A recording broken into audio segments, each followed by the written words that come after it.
An incredible journey has led these students here to the Wright Museum of World War II in Wolfboro. It's a homecoming of sorts. And you can see where they took the tires off and put the treads on. Yeah. They've immersed themselves into World War II, studying service members from New Hampshire who gave their lives on D-Day and the Normandy campaign in the days to follow, the beginning of the end of World War II. These guys gave their lives, you know, so that we could have our todays. I think they're proud to be able to tell these soldiers' stories. I think that's a big part of what drives them, actually. History teacher Mike Folan is guiding students on a trek into the past.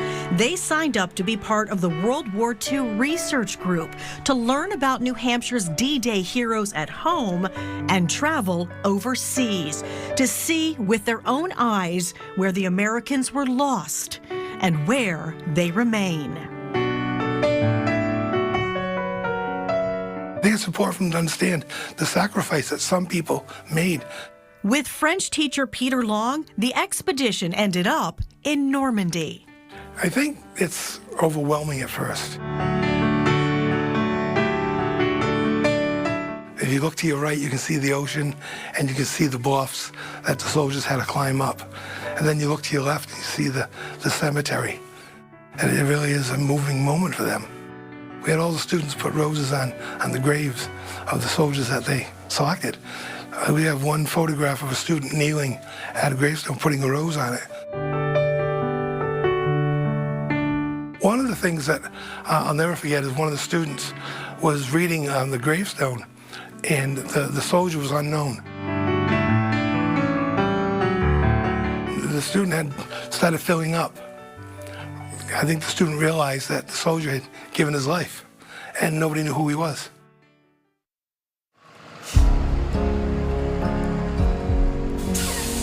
The students returned to Prospect Mountain High School in Alton. This is what he had on his body when he was buried. Determined to honor the New Hampshire soldiers killed around D-Day. These are the guys who were buried on both sides of him. So it's a reference point. Selecting 10 men to study closely. They go try to find the high school that the soldier may have gone to. So one of the students found out that not only her soldier was killed, but his brother was also killed in the war.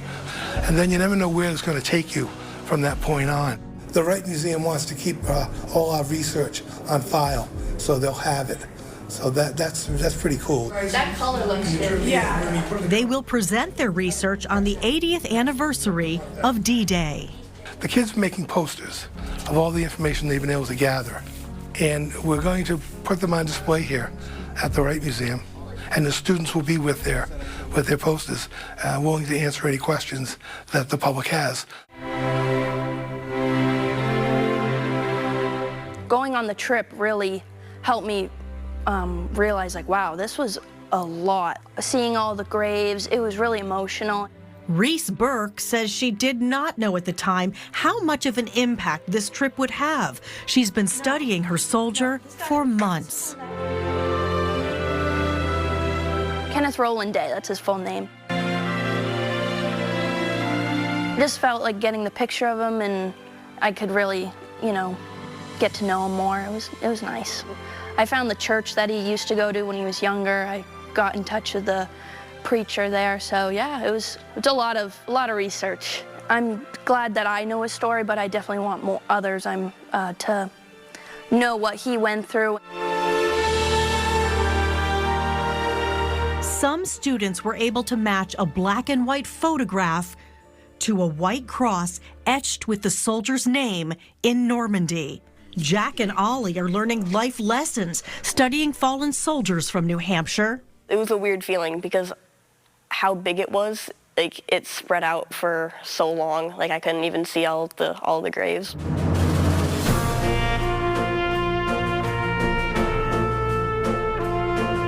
I think it's good to bring light to the individual people who sacrificed themselves. Just like give light to what they did. It is a bit emotional, yeah. It's a mix of sadness and pride, I would say.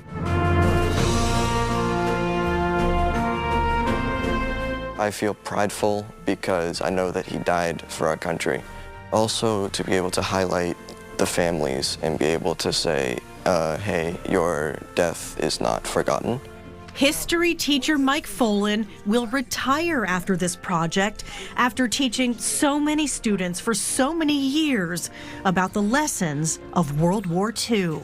I think it's an important point in American history. There's so much that the kids take away from this.